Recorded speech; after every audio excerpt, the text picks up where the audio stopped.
Hello' everyone, মোৰ mini ব্লগলৈ আপোনালোক সকলোকে স্বাগতম জনাইছোঁ। চ' গাইজ, দালি পাতি থৈছোঁ আৰু মই এতিয়া স্কুলৰ পৰা আহি গৈছোঁ। তো ভাবিছোঁ অকণমান হেৰি কৰোঁগৈ, বুটৰ শাক ছিঙি আনো, দালি দিমগৈ। দালিত শাক খাই এনেও ভাল লাগে, যিকোনো শাক দিলে ভাল লাগে, কিন্তু চবতকৈ বেছি যে বুটৰ শাক দিলে ভাল লাগে জানে। সেয়ে ভাবিছোঁ অকণমান ছিঙি লওঁগৈ। আগত এবাৰ ছিঙা আছিলে, তো এইবাৰ ঘনকৈ হৈছে, ছিঙি ভাল লাগিছে কিন্তু।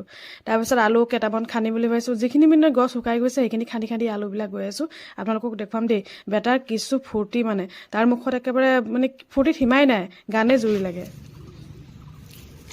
ओए हेलो आलू ते चलू बेटा कहाँ गए थे बेगिन से तोक मेरे सो रहे थे आलू वाह বেটা গান শুনিলে নহয় বহুত ফূৰ্তি। মই যিখিনি উঠাই দিছিলোঁ সেইখিনিও থৈ দিব কৈছে, বুটলি ভাল পাইছে। তাৰপৰা যিখিনি শুকাই গৈছে মানে কিছুমান জেগাত ভালকৈ বহিছে, কিছুমান জেগাত আকৌ গছতো হোৱাই নাই, এনেকুৱা হৈছে চাগে প্ৰথম কাৰণে। আৰু এইবিলাক যিহেতু আলু চালু ৰুলে অলপ গোবৰ চোবৰ দিবও লাগে। তাৰপিছত মই শাকখিনি ভালকৈ ধুই ল'লোঁ আৰু কুটি ল'লোঁ। দেখিছেনে দালি উতলি গৈছে, আৰু মই কেৰাহীতে এনেকৈ উতলাই খোলাকৈ দালি বনাওঁ, লাহে লাহে জুই কমাই দিওঁ আৰু বনাই থাকোঁগৈ।